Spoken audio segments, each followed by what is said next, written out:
오늘 뭐부터 할 거냐면요. 뭐죠?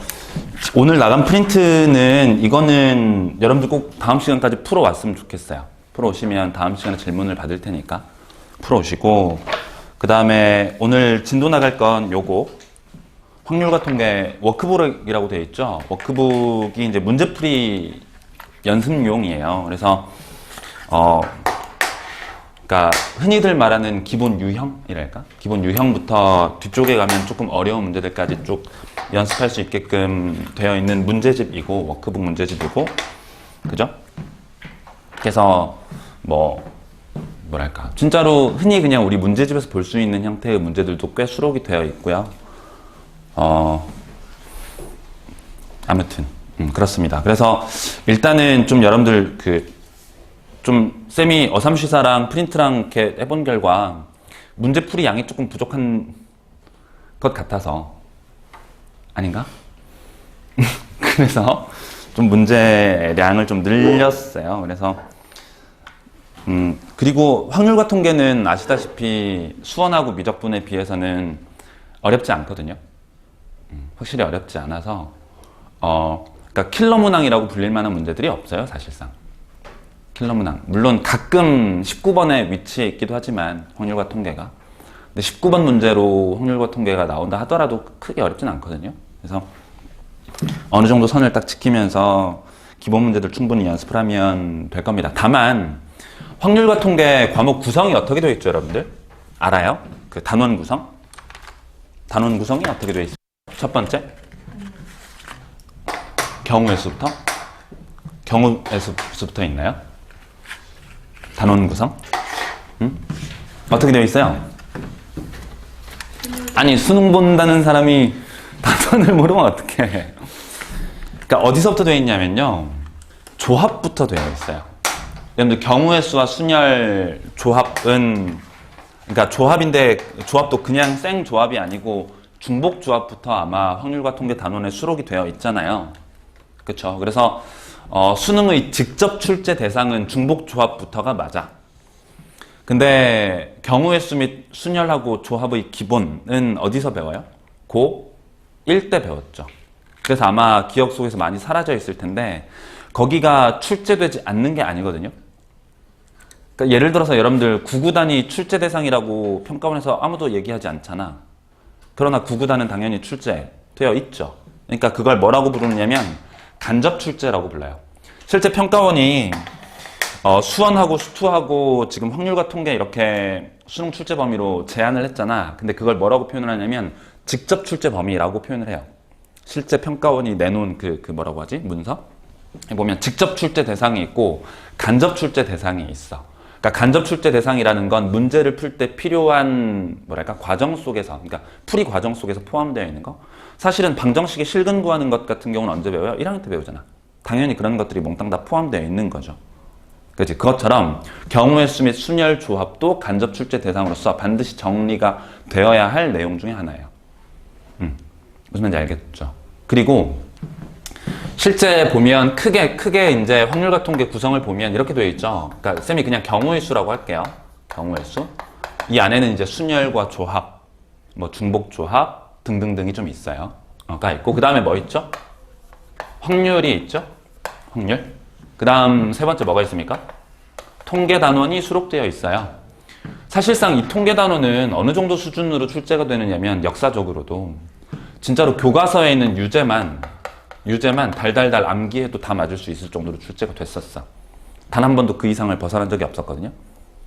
실제로 그래요. 그 문제의 난이도가 교과서의 유제만 달달달 외워도 다 맞을 수 있을 정도로의 난이도로 출제가 됐다고.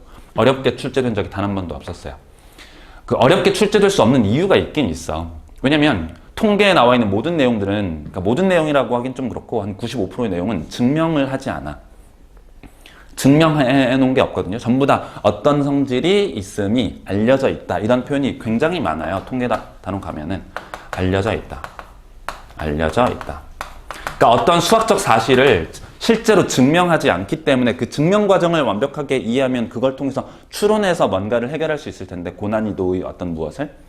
근데 통계 단원은 알려져 있다라는 표현들이 굉장히 많아. 거의 한 90% 이상이 그렇기 때문에 실제로 그걸 응용해서 무언가를 출제할 수 없어요.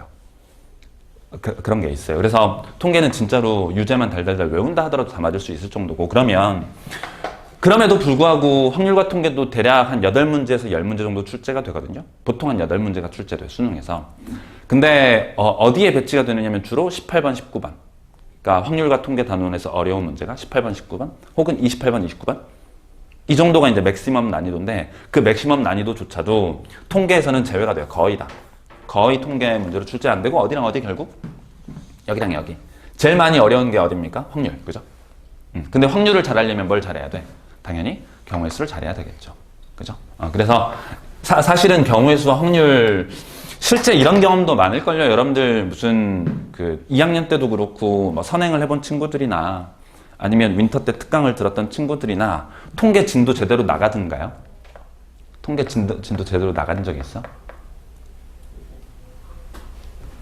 혹시 손 들어봐. 처음 배우는 친구. 오늘부터 하는 게 확률과 통계 처음이다. 그럴 수도 있잖아. 처음은 아니죠. 처음은 아닐 텐데 통계 단원 제대로 배운 적이 있어요? 제대로 배운 적이 있다. 손. 그러니까 진도를 끝까지 나간 적이 있다. 모비율의 추정까지 다 완벽하게 나간 적이 있다. 별로 없을까요? 실제로 모비율의 추정도 거의 출제가 되지 않는 주제 중 하나거든요. 물론 출제되지 않는다는 아니지만, 왜냐면 좀 내기가 좀 그래. 실제 교육과정상 고3의 맨 마지막 때 배우는 게 모비율의 추정이잖아요. 가장 마지막 단원이거든. 고3 내내 그 커리큘럼 중에서. 그럼 모비율의 추정 같은 경우는 맨 마지막에 배우니까, 예를 들어서 수원 같은 경우는 한 번 보고, 2번 보고, 3번 보고 자주 보잖아요. 근데 모비율의 추정, 이 통계의 맨 마지막 단원은 많이 배워? 아니면 한두 번 배우고 말아? 한두 번 배우거든. 문제도 많이 안 풀어보고. 그러니까 수능 출제하는 사람들도 그걸 알아요. 애들의 학습이 덜 되어 있다. 그러니까 어렵게 출제할 수가 없는 거야, 거의. 현실적으로도 그렇고, 내용적으로도 그렇고, 특히나. 쉽다. 걱정 말라. 걱정 말라. 통계, 뭐 뭔지 하나도 모르겠는데 괜찮아. 아주 쉬워요. 아주 쉬우니까 기다리시고. 쌤은 어디에 좀 힘을 쓸 거냐면 경우의 수랑 확률에 좀 힘을 많이 쓸 거예요. 이건 좀 어렵게 학습해야 돼. 다른 뭐 통계 단원에 비해서. 물론 그렇다 하더라도 미적분이나 뭐 삼각함수나 그런 거에 비해서는 그나마 좀 편할 텐데 안 편할 수도 있어요. 그리고 이 경우의 수 확률은 쌤들마다 스타일이 다 다르거든요. 그러니까 설명하는 체계가 좀 많이 다를 수 있어. 비슷한 사람도 있는데 쌤들마다 스타일이 달라요. 쌤이 판단하기로. 그래서 뭐랄까요? 근데 쌤이 짱입니다. 쌤이 짱이라서 차근차근 한번 시작을 해볼게요. 일단 경우의 수. 경우의 수 가보죠. 경우의 수. 쌤은 항상 경우의 수 먼저 출발을 하거든요. 순열 조합 이전에. 그래서 경우의 수에 관한, 그러니까 경우의 수를 결국에는 목표가 세는 거잖아. 1개, 2개, 3개, 몇 가지 경우가 있는지를 세는 거잖아요. 근데 이 경우의 수를 세갈 때의 대원칙이 있거든. 대원칙 4가지가. 그 4가지를 정리를 하고 가야 돼. 경우의 수의 대원칙입니다. 그럼 첫 번째 뭐가 있냐면 이런 얘기 들어봤을 거예요. 기준을 잡아 분류하고 분류된 것을 토대로 빠짐없이 중복 없이 세야만 하는 거죠. 맞습니까? 그러니까 어떠한 문제에 어떠한 상황이 나에게 제시되어 있는데 뭐 예를 들어서 이런 거 한번 생각해 볼까요? 여러분들 빨래를 집에서 돌리잖아. 빨래를 돌리잖아요. 그 다음에 뭐 요즘에는 건조기가 많이 있으니까 건조기를 딱 돌리잖아. 건조기를 돌린 다음에 내 옷이 총 몇 벌 있는지를 세려고 해. 세려고 할 때 이렇게 세나? 건조기 더미에서 빨래 더미에서 빨래를 한꺼번에 꺼낸 다음에 요거 1벌, 2벌, 3벌 이렇게 세나요? 아니죠. 보통 어떻게 해요? 바지는 바지끼리 따로따로 이렇게 분류를 해놓고 바지 차곡차곡 세놓고 그 다음 티셔츠는 티셔츠끼리 따로 빼가지고 차곡차곡 세놓고 그래서 바지가 총 4개 있구나. 티셔츠는 5개 있구나. 따라서 내가 입을 수 있는 옷의 개수는 몇 개구나라고 셀 수 있잖아. 무슨 말인지 알겠죠? 그러니까 인간의 본성이야, 그게. 그렇잖아. 이렇게 빨래더미에서 꺼내가지고 한꺼번에 장롱에 넣어놓지 않잖아요. 그런 사람 있나? 있을 수도 있어. 그러지 않잖아. 무슨 말인지 이해되죠? 그러니까 인간의 본성이 기본적으로 어떤 경우의 수를 세갈 때 그냥 막 세는 게 아니고 반드시 뭘 잡아서, 기준을 잡아서 분류를 하고 난 뒤. 그러니까 바지 따로, 티셔츠라는 것 따로, 그죠? 따로따로 기준 잡아 분류를 하고 차근차근 세나가기 시작한다고. 여기까지는 이해되죠?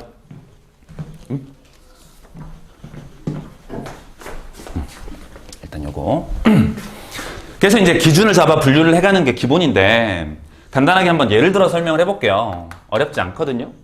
예를 들면 이런 거 한번 세보자고. 이런 부등식이 있대. x 플러스 4y가 16보다 작거나 같다라는 부등식이 있대요. 이때 이 부등식을 만족하는, 예를 들면 자연수 x, y, 이 순서상의 개수를 세려고 해. 예를 들면. 그러면 어떻게 셀까요? 기준을 잡아서 분류를 해봐야겠죠. 그럼 질문이에요. x가 1일 때, 2일 때, 3일 때, 4일 때, 5일 때, 6일 때, 7일 때, 8일 때, 9일 때, 10일 때, 11일 때, 12일 때로 나눌까요? 아니면 y가 1일 때, 2일 때, 3일 때, 4일 때로 분류를 할까요? 당연히 누구를 기준으로? y를 기준으로 삼겠다라고 생각할 수 있는 거지. 합리적이잖아. 이유는 뭐예요? x로 분류한 그 가지수보다 y라는 문자를 기준으로 삼아서 분류하는 게 그 분류의 가지수가 적잖아요. 이해되지? 그러니까 x라는 문자를 기준으로 해서 분류를 시작하면 x가 1일 때, 2일 때, 3일 때, 4일 때 땡땡 어디까지 가야 돼? 최소 16까지. 물론 자연수니까 12까지만 가면 되긴 하지만 총 12개의 가지수가 존재할 거라고. 그러면 그걸 선택하지 않고 우리는 뭘 선택할 것이다? y라는 문자를 기준으로 잡아서 분류를 해갈 것이다. 이런 걸 판단해야 된다는 소리야. 평소에 경우의 수 문제를 풀 때도. 오케이? 그래서 첫 번째, 기준을 잡아 분류를 하는데 이 분류를 하는 그 기준이 있어요. 분류 기준이 첫 번째는 뭐냐면 그 분류의 가지수가 뭐 하는 거? 분류의 보이죠?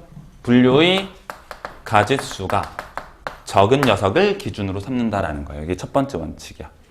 여기까지는 되죠? 어렵지 않지? 좋아요. 또 하나 예를 한번 들어볼게요. 또 하나 한번 예를 들어보는데, 예를 들어서 생각을 한번 해보는 거야. 생각을. 예를 들어서 이번에는 x 더하기 4y 더하기 4z 더하기 4k가 32보다 작거나 같아지는 자연수 순서상의 개수를 세래요. 마찬가지. 너무 대놓고 그런가요? 그럼 생각을 해봐요. 이번에는 말이죠. 얘도 이제 x, y, z, k 문자들, 자연수 순서상의 개수를 세려고 하는데, 그러면 얘도 기준을 잡아서 차근차근 분류를 해봐야 될 거 아닙니까? 분류를 하는데 그러면 x를 기준을 잡아서 분류를 하는 게 나아? 아니면 y, z, k 세 개의 문자 중 하나를 선택해서 분류하는 게 나아? 응? 세 개 중에 하나? 세 개를 묶어서. 어떻게 세갈래? 어떻게 세가는 게 합리적일까? 판단을 해보는 거야. 사실 정답은 없어요. 반드시 이렇게 해야 된다는 없는 거죠. 왜냐면 생각해보면 얘도 x를 기준 잡아서 분류를 해가서 세도 충분히 할 수는 있잖아. 그렇잖아요. 그러니까 문제를 못 푸는 건 아니죠. 문제 풀이가 불가능한 건 아니죠. x를 기준을 삼더라도. 근데 우리는 문제를 풀 때 상당히 합리적인 방안을 찾아서 하는 게 맞잖아.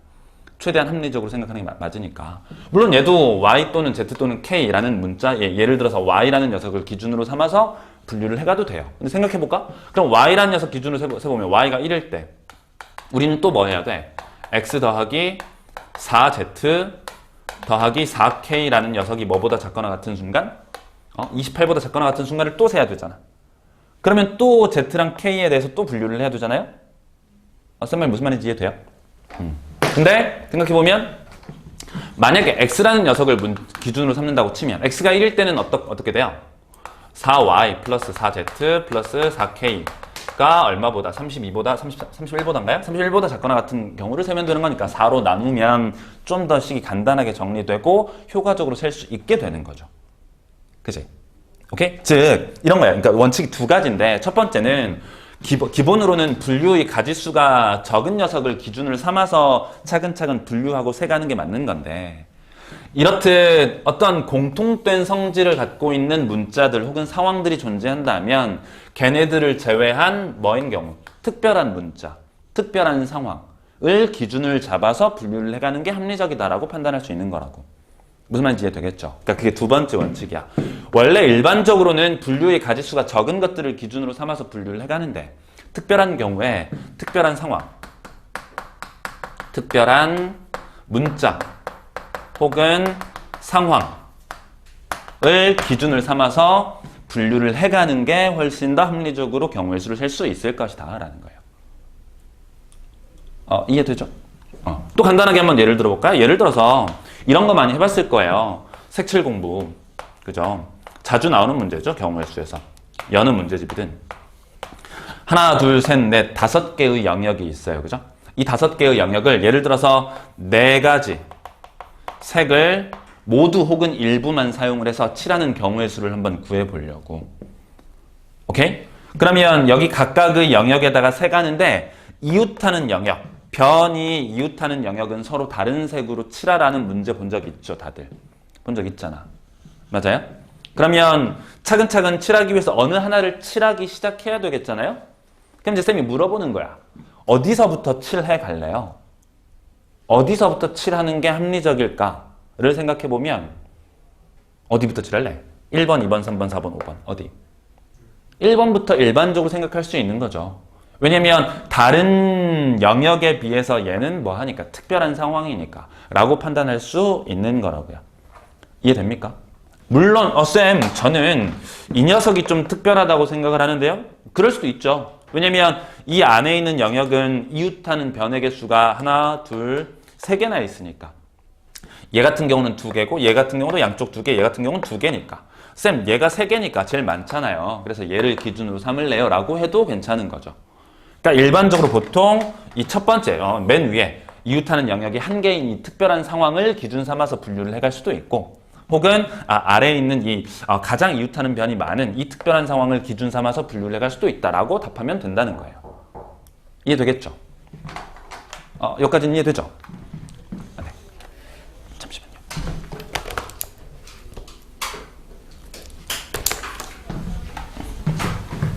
이해되겠죠?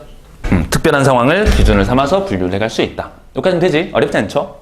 계속 한번 가볼게요. 4가지 원칙이 있다. 그래서 4가지 기억해야 될 사항. 그 다음 두 번째가 있는데 두 번째는 이게 좀 어려워요.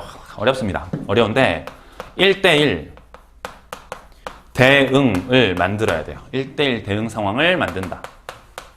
1대1 대응 상황을 만든다. 저 1대1 대응 상황을 만드는 훈련을 꽤나 연습해야 돼요. 특히나 경우의 수 및 확률에서, 특히나 경우의 수에서, 순열조합, 중복조합에서 이 1대1 대응 상황을 만들어서 해결하는 문제가 상당히 많이 출제되고 그 1대1 대응 상황을 만드는 예제는 어디에 다 나와 있냐면 교과서 예제로 나와 있어요. 그리고 일부 지금까지 출제된 기출문제들을 훈련하면서 이런 상황을 이렇게 1대1 대응 상황을 만드는구나를 연습할 수 있거든. 그래서 첫 번째는 교과서에 있는 예제를 충분히 좀 연습을 해주시면 좋고요. 교과서에 있는 예제. 예제. 이것도 상당히 합리적으로 출제가 되거든요. 1대1 상황을 만드는 거. 일단 1대1 상황을 만든다라는 게 무슨 말인지를 좀 이해를 해야 되는 거니까. 예를 들어 생각을 해볼게. 쌤이 이제 제일 많이 드는 예제가 이런 거예요. 쌤이 지금은 약간 프리하게 옷을 입었잖아요. 약간 뭐 청바지에다가 화면에는 안 비치기 전에 청바지를 입었습니다. 청바지 입고 그 다음에 그냥 뭐 남방이라고 하나? 셔츠라고 하나요? 뭐 가볍게 입었는데 예전까지만 해도 한 2년 전까지만 해도 쌤이 항상 풀세트 정장만 입고 수업을 했었어요. 풀세트 정장. 한여름에도 자켓까지 다 입고 넥타이까지 다 메고 이렇게 수업을 했었거든. 땀 삐질삐질 흘려가면서. 물론 이제 한여름에는 에어컨을 빵빵하게 트니까 덥진 않았었는데 항상 그렇게 풀세팅을 하고 수업을 했어요. 그래서 쌤 집에는 정장이 꽤 많습니다. 자랑입니다. 아무튼 예전에는 이제 항상 정장만 입고 다녀가지고 근데 이제 쌤이 정장을 하도 수업할 때마다 입고 다니니까 그 정장 입은 이유도 있었는데 그 나중에 그건 얘기해 드릴게요. 쌤이 이제 정장을 많이 입다 보니까 정장만 항상 샀었어요. 예전에는 항상 그렇게 이제 옷을 갖춰 입고 싶어가지고. 그래서 정장을 사는데 어떻게 샀냐면 백화점 같은 데 가잖아. 백화점 같은 데 가면 그 뭐라고 하죠? 마네킹이라고 하죠? 마네킹이 이렇게 옷을 탁 입고 있잖아요. 풀세트로. 그러면 마네킹을 보고 옷이 마음에 들면 그냥 그 점원한테 요거 풀세트로 사이즈 맞는 거 한번 입어보고 살게요 하고 입고 그냥 바로 샀어요. 마음에 드는 정장이 있으면 항상 세트로 바지랑 뭐 셔츠랑 그 다음에 뭐라고 하죠? 마이까지 이렇게 풀세트로 항상 샀거든요. 항상 샀어요. 그래서 이제 뭐 어느 날은 쌤 친구가 이제 쌤 집에 예를 들어 놀러 왔어. 집들이를 한다고 쳐요. 그래서 놀러 왔어요. 한번 놀러 와가지고 쌤 옷장을 촥 열어봤어. 열어봤더니 정장 마이 있죠, 마이. 자켓이라고 하나? 자켓이 예를 들어 30벌이 있었다고 쳐봐요. 30벌이 있었다고 쳐봐. 그럼 질문이야. 쌤이 지금까지 산 정장 세트는 총 몇 세트가 있는 거죠? 30세트가 있는 거죠. 당연하잖아. 왜 당연한 거지? 정장 세트의 개수. 세트 하나당 자켓 하나. 몇 대 몇 대 0이니까. 1대1 대응 상황인 거니까. 까지는 이해되죠? 그치? 그래서 정장 세트의 개수를 세라고 문제에서 말하는데 그 정장 세트의 개수와 완벽하게 1대1 대응이 될 수 있는 상황을 만들 수만 있다면 그걸 대신 만들어서 그 1대1 대응 상황으로 만든 그 상황을 세게 되면 내가 실제 문제에서 구하고자 하는 그 경우의 수를 뭐 할 수 있어? 셀 수 있게 되는 거죠. 까지는 이해돼요? 괜찮지? 어렵지 않죠? 그래서 1대1 대응 상황을 뭐 할 수 있어야 된다? 만들 수 있어야 된다. 그 1대1 상황을 만드는 근거가 다 어디에 이제 표현되어 있냐면 일반적으로 교과서를 보면 이러한 상황을 이렇게 1대1 대응으로 만드세요라고 예제들이 쓰여 있어. 그래서 그 교과서의 예제들을 많이 여러 번 학습해 봐야 돼요. 그건 달달달 거의 외워야 돼. 교과서의 예제를. 실제로 교과서의 예제들에 대해서 항상 출제가 되거든요. 교과서를 벗어나는 내용 따위는 출제되지 않아요. 경우의 수 셀 때. 무슨 말인지 알겠죠? 예를 들어 한번 생각해 볼게요. 예를 들어서 아주 교과서에 대표적으로 나와 있는 상황이 뭐가 있냐면 처음에 중복조합을 여러분들 처음 배우잖아요. 중복조합 기억나요? 중복조합? 일단 이제 아마 다음 시간에 진도 나가면서 다시 한번 설명을 드리긴 할 텐데 예를 들어서 이런 걸 한번 생각해 본다. 중복조합을 까먹었어도 상관없어요. 몰라도 돼. 몰라도 된다고. 예를 들면 좋아요. 쌤이 과일을 되게 좋아하거든. 과일을 좋아해요. 그래서 귤 좋아해요. 귤이 있고 귤. 그 다음에 쌤이 뭐도 좋아하냐면 사과도 좋아해요. 사과 또 있고 쌤이 개인적으로 제일 좋아하는 과일이 뭘 것 같아?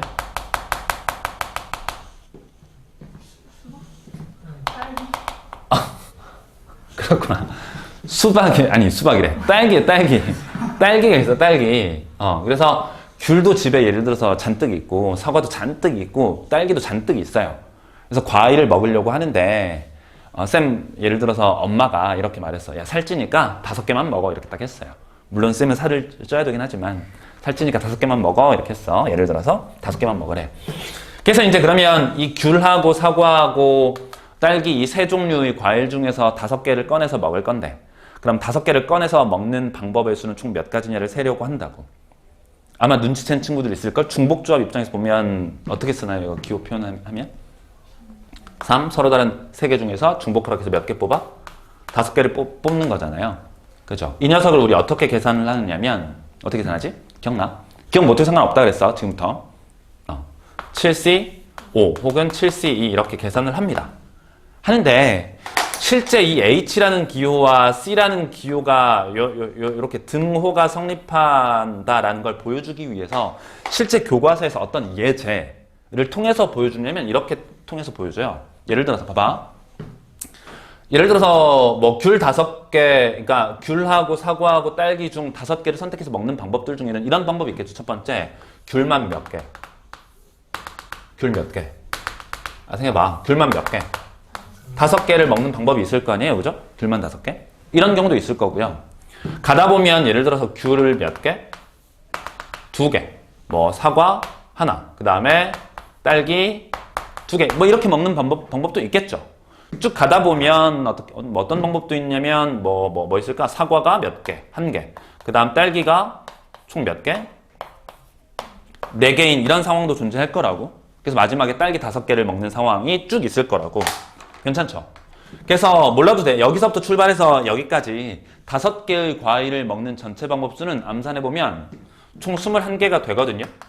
근데 이 21개를 계산하지 못해도 상관없어요. 암산으로 할 수 있는 친구들도 있겠지만 총 21개가 되는데 실제 이걸 일일이 다 세기가 힘들다고요. 힘들어서 교과서에서는 어떤 예제를 통해서 이 상황을 대신 세느냐면 이렇게 생각을 하는 거야. 교과서에 실제 증명도 있고 소개되어 있어요. 예를 들어서 이 귤만 5개를 먹는 상황은 동그라미 5개를 이렇게 그려놓고 짝대기 2개를 그어서 표현하기로 한 거야. 쌤 이게 도대체 무슨 말인가요? 좀만 기다려봐. 이해될 거니까요. 그 다음에 이렇게 귤 2개, 그 다음 사과, 또 다른 과일 사과 하나, 그 다음 딸기 2개를 먹는 상황은 어떻게 표시할 거냐면 앞에 동그라미 2개를 놓고 그 다음에 짝대기를 하나 놓고 그 다음에 가운데 동그라미 하나, 짝대기 하나, 동그라미 나머지 2개 이렇게 표시를 한다는 거야. 이 상황이 어떤 상황을 뜻하고 있느냐면 이런 상황을 뜻하는 거예요. 짝대기 두 개를 놓고 왜? 과일 종류가 몇 개니까 총 세 가지 종류니까 세 종류의 과일을 구분짓기 위해서 짝대기 두 개를 써놓으면 영역이 몇 개로 분할되죠? 세 개의 영역으로 나뉘어지잖아. 짝대기 두 개 기준으로 여러분들 지금 보면 이쪽에 있는 동그라미는 어떤 과일의 개수를 뜻하고 귤의 개수를 뜻하고 짝대기와 짝대기 사이에는 뭘 뜻하고 사과의 개수를 뜻하고 짝대기의 맨 왼쪽, 여러분들 보기에는 오른쪽이죠? 오른쪽은 뭘 뜻하고 딸기의 개수를 뜻하는 그런 상황을 만들어 보자. 그러면 이 상황이 귤이라는 과일 5개를 먹는 상황과 같다라는 걸 인지할 수 있는 거죠. 그러니까 이 상황을 어떻게? 이렇게 1대1 대응시킬 수 있는 거야. 한 번만 연습해 볼까요? 한 번만 연습을 해볼게요. 예를 들어서 그러면 이번에 쌤이 예를 들어서 이렇게 한번 해봤대. 이건 어떻게 과일을 먹는 상황이에요? 얘기해봐. 귤 하나랑 사과 하나랑 딸기 3개를 먹는 상황이라고 생각할 수 있는 거죠. 왜냐면 짝대기 2개와 동그라미 5개를 배열하는 이 상황 한 가지가 과일을 먹는 한 가지 상황과 완벽하게 몇 대 몇 대응이 되니까 1대1 대응이 된다라고 생각할 수 있는 거니까 그러면 과일을 고르는 상황을 직접 세는 게 아니고 짝대기 2개하고 결국 동그라미 몇 개? 5개를 일렬로 배열하는 경우의 수를 대신해서 셀 수만 있다면 우리는 이와 같은 상황을 완벽하게 다 세나갈 수 있게 되는 거잖아. 그죠? 한다세요? 그래서 이 상황을 어떻게 한다고? 이렇게 해석하게 될 거라고요. 쌤, 그러면 이런 상황을 이렇게 해석하는 걸 어떻게 아느냐요? 쌤이 얘기했잖아. 교과서의 예제를 통해서 충분히 연습할 수 있게끔 써놨다고요. 교과서가. 그래서 우리는 교과서의 예제를 보고 이러한 상황을 얘 또는 얘 중에서 하나 선택해서 1대1 대응시켜서 세겠다. 그걸 연습하는 거야.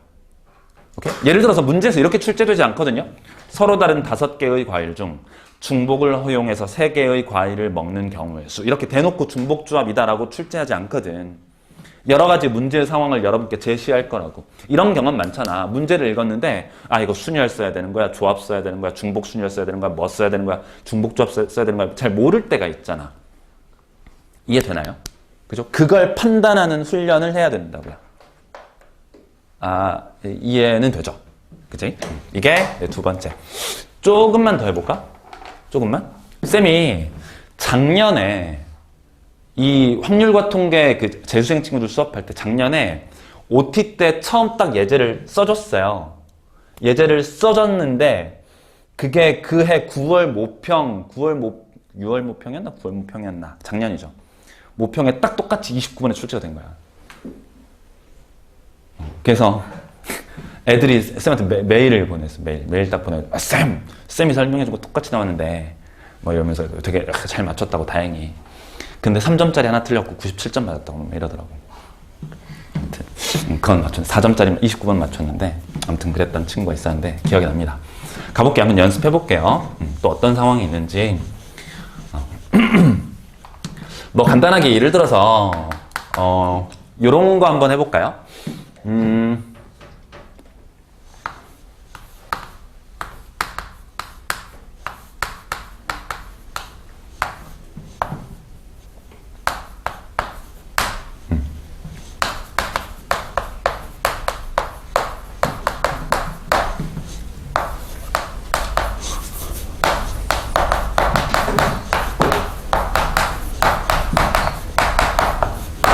예를 들어서 이렇게 있어요. 정역의 원소가 1, 2, 3이 있고요. y좌표가 1, 2, 3, 4, 5, 6, 7이 있대. 이렇게 7까지. 이때 x1과 x2는 서로 다른 두 x1과 x2에 대해서 대해 이 주어진 식을 만족하는 함수 fx 개수를 구하래요. 그럼 여기서부터 한번 출발해 볼까요? 이것도 자주 나오는 표현이니까. 함수 fx의 개수라는 건 뭘 뜻할까요? 함수 fx의 개수. 예를 들어서 x라는 집합에서 y라는 집합으로의 함수가 있을 때 함수 fx의 개수를 구하란 말은 무슨 말이야? 처음 보나요? 이런 표현? 함수 fx의 개수? 뭐 예를 들어 생각해보면 예를 들어서 1이 1로 가고 2가 2로 가고 3이 3으로 딱 대응이 됐어. 세 개의 원소가 오른쪽에 있는 세 원소와 딱 대응이 되는 순간 함수 f가 몇 개 생겨요? 한 개 생겨나는 거죠. 여기까지 됐지? 예를 들어서 3이라는 원소가 4라는 녀석이 딱 대응됐어? 그러면 또 다른 함수 한 개가 만들어진다는 거죠. 되지? 즉 여기서 말하는 함수의 개수라는 건 사실상 함수의 원소들 간의 정역과 공역을 원소들 간에 대응되는 경우의 수를 뜻해요. 이것도 우리 이따 연습할 문제들의 표현이 많이 나와 있으니까 다시 한번 언급하도록 하겠습니다. 함수의 개수가 결국 뭘 뜻한다고? 원소들 간에 대응되는 경우의 수를 뜻한다고요. 괜찮죠? 원소들 간에 대응되는 경우의 수. 그러니까 1과 2와 3과 3, 이 세 개의 원소가 동시에 대응되는 경우의 수는 총 몇 개냐를 세면 된다는 거야. 까지는 이해되죠? 괜찮아? 가볼게. 그러면 이 식을 만족하는 함수의 개수를 구하래요. 이 식을 만족하는데. 이거 무슨 뜻인가요? 무슨 뜻이야? 무슨 뜻이야? 이게 작년 6월인가 9월 29번으로 출제됐던 문제예요. 물론 얘랑 완벽하게 똑같은 표현은 아니었어. 약간 틀어놨지만 내용은 똑같아. 이건 무슨 뜻일까요?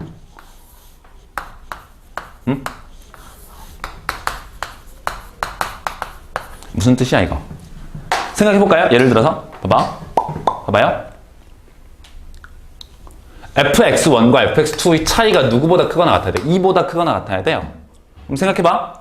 1이라는 녀석이 1로 예를 들어서 대응이 되는 경우가 하나 있다고 쳐봐요. 그러면 여기서 2는 1에 당연히 대응될 수 있어? 없어? 없죠. 2에 대응될 수 있나 없나? 없는 거지. 따라오고 있어요? 생각해봐. 2가 만약에 2에 대응되면 두 함수값의 차이가 2보다 크거나 같다고 말할 수 있어? 없어? 없잖아요. 2에 대응될 수 있다? 없다? 없는 거지. 그럼 어디부터 대응 가능해? 3부터 대응 가능한 거죠. 3, 4, 5, 6, 7 이렇게. 또 한번 생각해볼까? 3이라는 녀석이 그러면 4에 대응될 수 있어? 없어? 없죠. 2에 대응될 수 있나? 없죠. 불가능하지. 그럼 어디부터 대응 가능해? 5부터 대응 가능한 거죠. 5부터. 5, 6, 7 따위가 수로 대응될 수 있어야 된다고. 즉 무슨 말이냐면 이 1번과 2번과 3번 그 정의역의 원소들이 1이 있다면 한 칸 건너뛰고 나서 다음 거, 3이 있다면 한 칸 건너뛰고 다음 거에 대응되어야만 한다라는 거예요. 괜찮아? 근데 여러분들 이런 문제 많이 풀어봤을 거야. 실제 교과서에도 나와 있는데 학생들이 이웃하여 앉는 경우 혹은 이웃하지 않고 앉는 경우 알아 몰라? 학생들이 일렬로 배열을 할 건데 예를 들어 놀이기구를 탈 건데 3명의 학생들이 앉을 건데 이웃하게 앉는 경우 혹은 이웃하지 않도록 앉게 되는 경우의 수 배웠어요? 안 배웠어요? 다 배웠잖아. 실제 모든 교과서에 그 예제가 다 나와 있거든요. 3명의 학생들이 이웃하여 앉는 경우와 이웃하지 않는 경우가 다 나와 있다고요. 교과서에서 배우는 예제들이 그런 것밖에 없어. 그러니까 그 표현 방식은 얼마든지 달라질 수 있지만 이 문제들이 담고 있는 내용 그 자체가 변하는 건 아니라고요. 그럼 이 상황을 어떻게 해석할 거냐? 이렇게 해석할 거라고. 1번 자리가 있어요. 2번 자리가 있고 3번 자리 있고 4번 자리 있고 5번 자리 있고 6번 자리 있고 7번 자리가 있는 거지. 이게 1번 자리, 2번 자리, 3번, 4번, 5번, 6번, 7번이 있어요.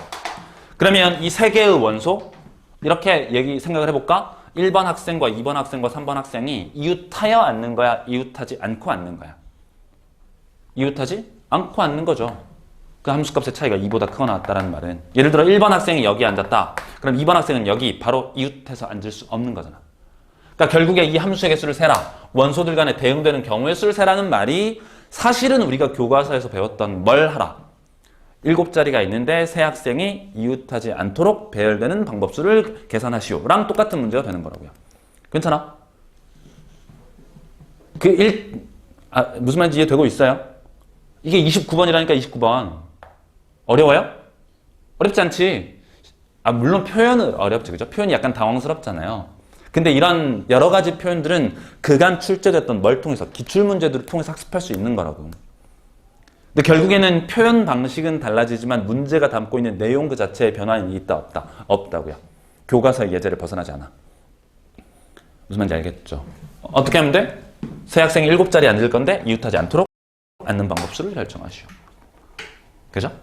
그러면 이웃하지 않는 방법수를 결정하는 것만 할 수 있으면 되는 거죠. 맞아요? 당연히 그거는 내용 문제 해결하면서 그죠? 순열 과정 진행을 하면서 이거 어떻게 푸는지 정리를 하도록 하겠습니다. 지금은 어떤 생각을 갖고 있는 게 중요하느냐? 이런 큰 맥락을 잡는 게 중요하다고. 큰 맥락을. 정리하는 게 훨씬 더 중요하다고. 어떻게 할 것이다. 앞으로 1대1 대응 상황 어떻게 만들지? 어떤 상황으로 1대1 대응 만들 수 있지? 그걸 고민할 거라고. 기준은 어떻게 잡는 거지? 어떤 문자, 어떤 상황을 기준 잡아 분류를 해야 되지? 이걸 고민하는 거라고. 경우의 수를 셀 때. 괜찮아? 되나요? 계속 가볼게. 그 다음 세 번째요. 세 번째. 사실 세 번째는 뭐냐면, 세 번째는 이제 순열과 조합이에요. 순열과 조합. 조합. 그죠? 이 다음 단원이 이제 중복조합 이렇게 돼 있는데요.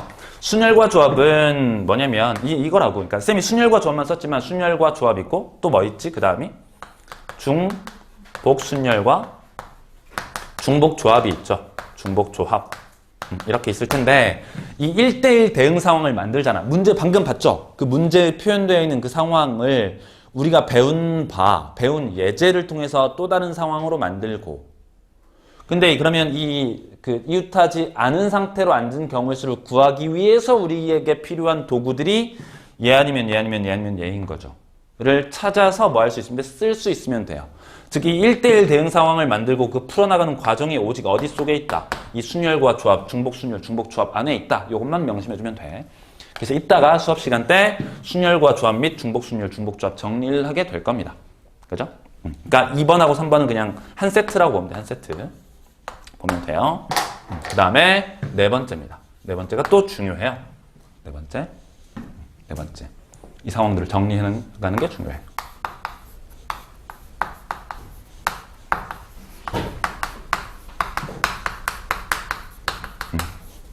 뭐라고 썼죠, 쌤이? 뭐라고 썼습니까?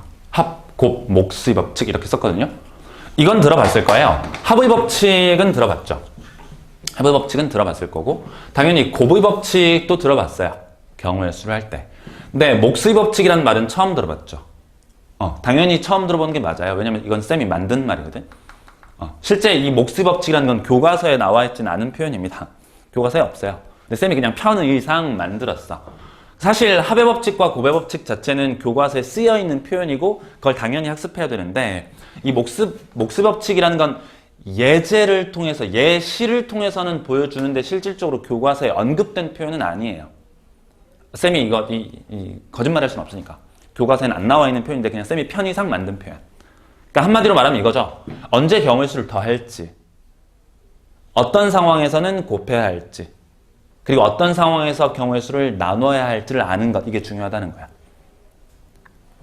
무슨 말인지 알겠죠? 그래서 그거에 대해서 차근차근 한번 생각을 해볼 겁니다. 언제 더할지, 언제 곱할지, 그리고 언제 나눌지. 괜찮아요? 재밌지 않아? 재미없나? 가볼게요. 언제 더할지, 곱할지, 나눌지. 일단 기본적으로 요거랑 요거 먼저 한번 보죠. 합과 곱. 쉽게 생각해서, 예를 들어서 여러분들 오늘 집에서 왔죠? 집에 있다 왔지? 아닌가? 집에 있어요, 집이 있고, 그 다음 집에 있다가 이제 학원을 왔을 거라고요, 학원? 학원 끝나고 여러분들 어디로 가죠, 이제? 집으로 가요? 아니지. 어디로 가야 돼? 독서실로 가요, 독서실. 독서실 요새 위험한가? 코로나 때문에? 위험한가요? 아무튼 독서실로 가.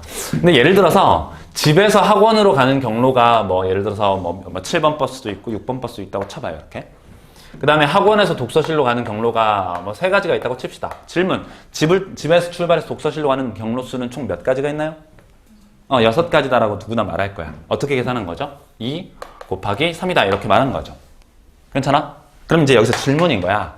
왜 곱한 거냐고. 왜 2 더하기 3을 하지 않고 왜 2 곱하기 3을 한 거냐고. 거기에 대해서 답을 내려달라 이거야. 그게 돼야 된다고. 그걸 구분할 수 있어야 돼요. 구분할 수 있어야 한다. 그게 돼야 돼. 그러니까 여러 가지 언급이 있어요. 무슨 동시에 일어나면 곱하고 동시에 일어나지 않으면 더한다? 이런 표현도 있고요. 쌤은 어떻게 얘를 정리를 하느냐. 이렇게 할까, 이렇게. 여기다 쓸까요?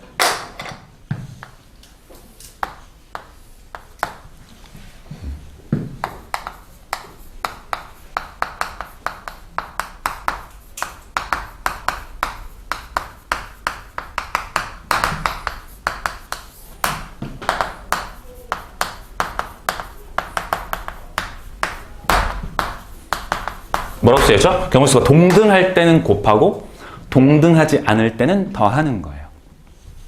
동등할 때는 곱하고 동등하지 않을 때는 더한다. 동등할 때는 곱하고 동등하지 않을 때는 더한다. 이렇게만 말하면 뭔 말인지 잘 이해 안 되죠? 되나요? 잘 안 되지? 그러니까 예를 들어 생각해봐. 봐봐. 집을 출발해서 학원을 가는데 이 길을 택할 수도 있죠. 이 경로를 택할 수도 있잖아. 그럼 이 경로를 택했을 때 갈 수 있는, 앞으로 일어날 수 있는 경우의 수가 몇 가지예요? 세 가지지. 이 길을 택했을 때 갈 수 있는 방법 수가 세 가지라고. 괜찮아? 뿐만 아니고 이 길을, 그렇잖아. 집에서 학원을 가는 방법 중에는 얘 아니면 얘 둘 중 하나인데 얘로 갈 때도 앞으로 일어날 경우의 수는 세 가지고요. 아래에 있는 경로를 통해서 갈 때도 여전히 몇 가지가 있어? 세 가지가 있는 거죠. 그러니까 얘일 때도 세 가지, 얘일 때도 세 가지. 그러니까 이 세 가지 경우의 수로 얘도 동등하니까 그 동등한 가지수가 몇 가지 있어? 두 가지가 있어서 이 세 가지 방법수에다가 곱하기 2를 한 거예요. 이렇게만 말해도 무슨 말인지 잘 이해가 안 될 수도 있어. 다시 한번 설명해 볼게. 예를 들어서 쌤이 지금 여기 칠판에다가 숫자들의 합을 쓸 테니까 계산을 여러분들이 한번 해보시라고 해보는 거예요.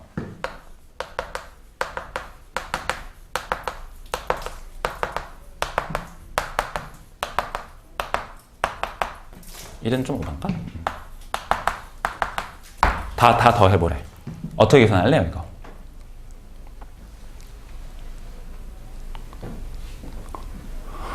이렇게 하고 있는 거 아니지? 4, 5, 6, 7, 8, 9. 이렇게 하는 게 아니죠? 이렇게 안 했잖아. 이렇게 했어? 이렇게 하는 건 쌤 아들이 그렇게 해요. 쌤 아들 요새 1부터 10까지 덧셈하고 뺄셈은 해. 5살이거든? 2개랑 3개 만나면 5개라는 걸 알아요, 요새. 그런 거 무슨 놀라워요. 놀랍습니다. 어제 저녁에 쌤 아들이 이제 동물하고 곤충 이런 걸 좋아해요. 그래서 그런 장난감을 되게 좋아해. 그래서 장난감 시리즈 중에 뭐가 있냐면, 그러니까 동물도 되고, 그게 영어 알파벳으로도 만들어지면서, 그 영어 알파벳들하고 이제 걔네들 종류가 여러 개 있어요. 예를 들어서 OPQR 있을 거 아니야? OPQR. 어제 온 게 OPQR이었어요. S. 이렇게 왔거든. O는 뭐로 변신이 됐냐면, 뭐로 변신됐더라, O가? O가 꽃게로 변신이 돼요. 그 다음에 P는 뭐였더라? 공작생가로 비둘기로 변신이 되고, Q도 뭐로 변신되고, R은 상어로 변신되고, S는 해마, 알아? 해마로 변신되고 막 그래. Q가 이거였나? 오징어였나? 뭐였지?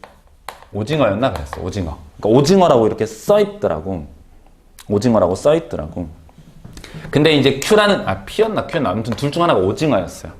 근데 오징어가 이제 이 Q라는 문자가 오징어로 변신을 해야 될 거 아니야. 그럼 Q라는 녀석을 이렇게 분해를 하면 오징어 다리가 이렇게 뿅뿅뿅뿅 나오거든요. 근데 오징어면 다리가 몇 개야? 10개. 문어가 다리 몇 개죠? 8개잖아요. 근데 오징어 다리가 어떻게 변신되냐면 저게 분해되면서 앞으로 이렇게 2개가 튀어나와요. 뒤로 2개가 튀어나오고 옆으로 양쪽 2개 이렇게 튀어나오는 거야. 그걸 보더니 쌤 아들이 8개 딱 말하는 거야. 오징어인데 이상하네. 왜 문어 다리지? 막 이러는 거예요. 대단하지 않습니까? 아무튼 그래서 이제 왜 이제 쌤이랑 쌤 와이프도 오징어라고 쓰여있는데 왜 다리가 8개일까? 그럼 문어라고 그냥 하자. 이렇게 넘어갔었는데 덧셈을 할 줄 알더라고. 쌤 아들이 하는 거. 알겠죠? 우리 어떻게 하죠? 그쵸. 하나, 둘, 셋, 넷, 다섯, 여섯, 일곱 이렇게 하는 거죠. 2라는 경우의 수가 몇 개인 거야? 7개 있는 거라고. 이렇게 하는 거라고. 이해돼요? 세 가지 경우가 총 몇 개 있다고. 세 가지로 동등한 가지수가 2개가 있다고. 그냥 3 곱하기 2인 거야. 이해되지? 이해돼야 안 돼. 그죠? 소름이 쫙. 아닌가? 근데 하나, 둘, 셋, 넷, 다섯, 6개죠. 뭐는? 3은. 즉 2라는 경우의 수와 동등하지 않은 경우의 수 3은 더해주는 거지. 동등하지 않는 경우는 더하는 거라고요. 이해돼? 이해되냐고. 되는 거죠. 그럼 3과 동등한 가지수 총 몇 개? 6개. 이렇게 세는 거예요. 동등한 경우는 곱하고 동등치 않은 경우는 더한다. 알아먹어요? 괜찮아? 느낌이 오나요? 하나만 더 해볼게요. 이제 하나만 더. 여러분들 혹시 완전순열이라고 들어봤어? 완전순열? 완전순열이라는 게 있는데 이 용어는 몰라도 돼요. 용어 자체를 알 필요는 전혀 없어. 용어는 알 필요 없는데 완전순열이라는 게 있습니다. 완전순열이라는 게 뭐냐면 예를 들면 이런 거야. 뭐 학생이 5명이 있어. 문제는 본 적 있을까? 5명의 학생이 있고 5명의 이름표가 붙은 모자가 5개가 있어요. 예를 들면 모자가. 근데 그러면 한 사람씩 야 갖고 모자 쓰고 나가 이렇게 예를 들어 했대. 근데 규칙이 있어요. 자기 자신의 이름이 쓰여 있는 모자를 제외한 나머지 모자를 가지고 가세요라고 예를 들어서 했대요. 그때 그러면 각각 5명의 학생들이 5개의 모자가 있는데 내 모자를 제외한 나머지 모자를 선택하는 경우의 수는 총 몇 가지일까? 그걸 이제 완전순열이라고 하거든. 그러니까 자기 자신의 것은 갖고 가지 않는 경우의 수. 심지어 이 완전순열에 대해서 암기하고 있는 친구들도 있어요. 있나 혹시? 0, 1, 2, 9, 44? 선생님 방금 뭐라 그랬죠? 외우고 있는 친구도 있어.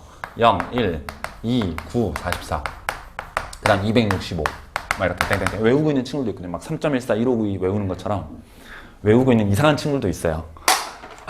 그게 뭐냐면 한 사람이 있으면 한 사람이 자기 자신 이름표 있는 모자가 하나밖에 없잖아.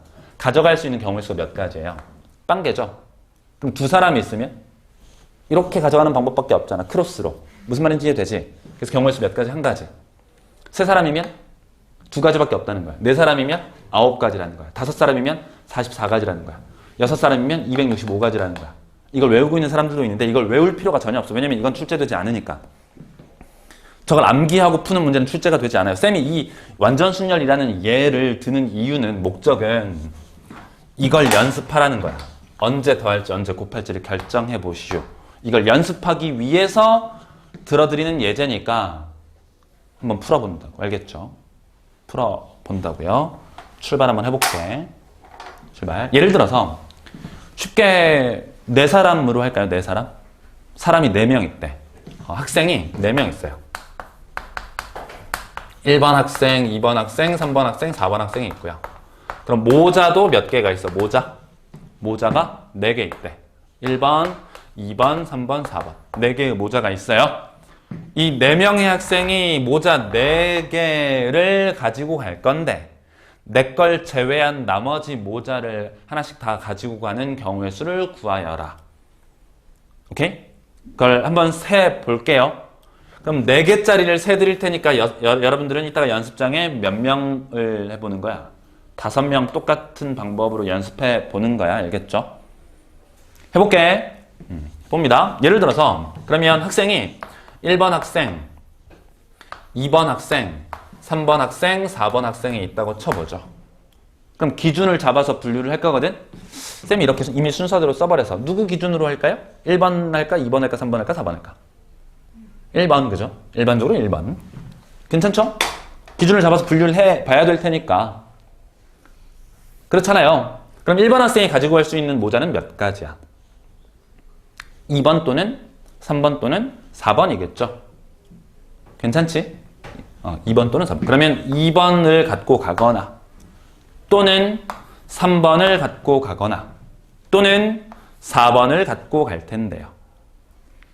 생각해보면 2번을 선택하든 3번을 택하든 4번을 택하든 앞으로 일어날 일이 동등할까 동등하지 않을까 판단해. 다를까요? 같을까 다를까? 생각해봐. 쌤이 학생들의 순서를 바꿨어. 이렇게 하면 달라지나요? 경우의 수가 달라지냐고. 안 달라지는 거죠. 그러니까 학생들이 2번, 3번, 4번이든 3번, 2번, 4번이든 그 순서에 따라 관계없이 변하지 않을 것이다 라고 예측 가능한 거죠. 이해돼? 즉 1번 학생이 2번 모자를 택하든 3번 모자를 택하든 4번 모자를 택하든 다 똑같을 거라고. 그러니까 어차피 2번, 3번, 4번이 앞으로 일어날 일이 다 똑같을 테니까 3번 모자랑 4번 모자를 택하는 경우를 셀 필요가 있는 거야, 없는 거야? 없는 거죠. 우리는 1번 학생이 2번 모자를 택하는 경우의 수만 세가지고 얘랑 얘가 다 동등 똑같을 거니까 얘만 세서 곱하기 얼마 해버리면 돼? 3 해버리면 된다는 말이죠. 무슨 말인지 받아들여져요? 아까 얘기했잖아.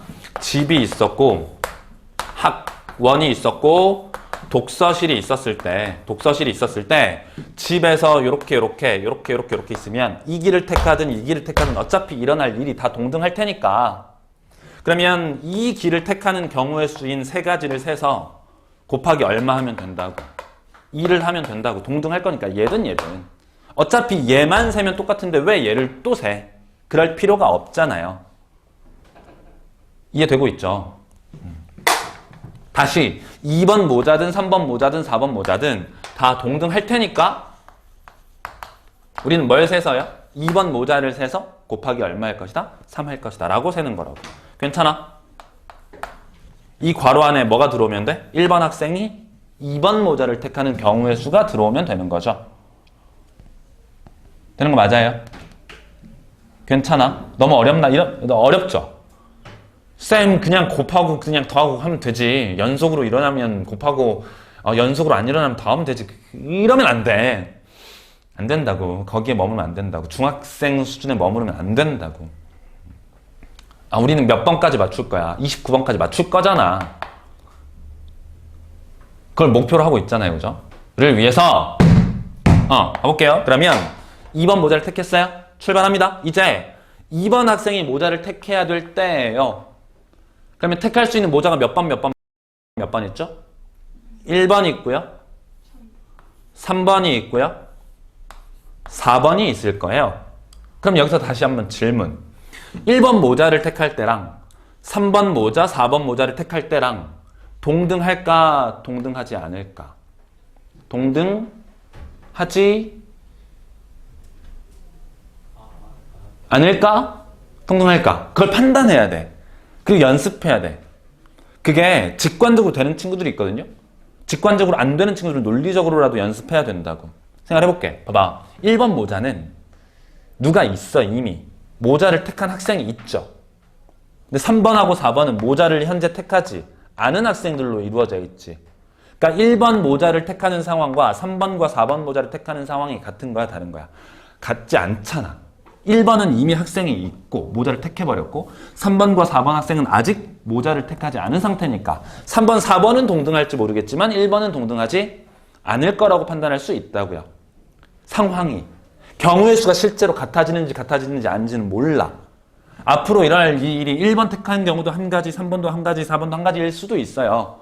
다 한 가지인데 지금 우리가 생각하고 있는 구하고자 하는 경우의 수는 오직 어디에 있어? 학생이 모자를 썼느냐 쓰지 않았느냐. 어떤 학생이 어떤 모자를 쓰고 있느냐 쓰지 않았느냐를 판단하는 거잖아. 그러니까 모자를 쓴 것과 쓰지 않은 것 입장에서 보면 1번 모자는 이미 1번 학생은 쓰고 있고 3번과 4번은 아직 쓰고 있지 않은 상황이니까 모자를 쓰느냐 쓰지 않느냐 입장에서 보면 1번과 3, 4번은 다른 상태일 거라고. 이해돼요? 따라서 2번 학생이 그렇다면 1번 모자를 쓰는 경우랑 3번 또는 4번을 쓰는 경우 따로따로 뭐 해야 돼요? 더해야 된다고요. 동등하지 않을 테니까. 근데 생각해볼까? 3번을 택하는 경우랑 4번을 택하는 경우는 동등한 거야? 동등치 않은 거야? 동등한 거죠. 얘기했잖아. 이게 4번, 3번 있건 3번, 4번 바뀌든 상관없을 테니까. 이해되고 있어요? 지금 하고 있는 게 제일 중요해. 이 1번, 2번, 3번, 4번이. 이게 제일 중요하다고. 진짜로. 저게 제대로 되면 뒤쪽은 쉬워요. 그러면 가볼게요.